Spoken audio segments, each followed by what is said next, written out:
கர்த்தரை விசுவாசிக்கிறவன் வெட்கப்படுவதில்லை. கர்த்தராகிய இயேசு கிறிஸ்துவை விசுவாசிக்கிற நீங்கள் வெட்கப்படுவதில்லை. நீங்க அவர் விசுவாசிக்கிறீங்கல்ல, இயேசு கிறிஸ்து எனக்கு எல்லாம் செய்வார், அவர் என் ரட்சகர், என் ஆண்டவர், என் தகப்பன், அவர் என்னோடு கூட இருக்கிறார் என்று அப்போ நீங்க வெட்கப்பட்டு போவதில்லை. அதனால நீங்க பயப்படாதங்க. ஒரு சமயம் ஒரு கொடிய நோயினால் தாக்கப்பட்ட ஒரு சகோதரரை ஆஸ்பத்திரியில் சேர்த்தார்கள். டாக்டர் சொன்னாங்க, இனி மருத்துவத்தால உதவி செய்யவே முடியாது, இவங்க பிழைக்கிறதுக்கு வாய்ப்பே இல்லை என்பதாக. அப்படி மனைவி சொன்னாங்க, இல்லை நாங்கள் ஜெபம் பண்றோம், இயேசு அற்புதம் செய்வார்னு. நீங்க ஜெபிக்கிறீங்களா? இது மருத்துவத்தால குணமாக்க முடியாது, இன்னும் ஃபைனல் ஸ்டேஜ் வந்துட்டாங்க, இனி பிழைக்கிறதுக்கு வாய்ப்பே இல்லைன்னு சொன்னாங்க. இல்லை, நான் இயேசுவை விசுவாசிக்கிறேன், உங்களால் முடிந்த மருத்துவத்தை நீங்க செய்யுங்க, நான் ஜெபிக்கிறேன், இயேசு என் கணவருக்கு அற்புத சுகம் தருவார் என்று.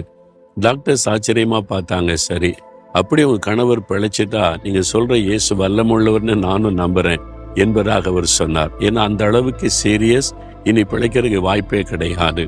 அந்த சகோதரி தேவ சமூகத்துல முழங்கால் நின்று விசுவாசத்தோடு ஜெபித்தாங்க.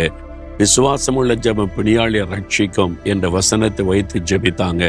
அற்புதமான சுகம், வேக வேகமா டக்கு டக்குன்ற சரீரத்துல மாற்றம் உண்டாகிவிட்டது. இயங்காத அந்த உறுப்புகள் இயங்க ஆரம்பித்து விட்டது. மருத்துவர்களுக்கு ஆச்சரியம். அந்த டாக்டர் சொன்னா, நீங்க சொல்ற இயேசு கிறிஸ்து வல்லமை உள்ளவர் தான், நான் இப்ப அதை நம்புகிறேன் என்பதாக. பாருங்க, ஆண்டவர் வெட்கப்பட்டு போக விடவில்லை, உங்களையும் வெட்கப்பட்டு போக விட மாட்டார்.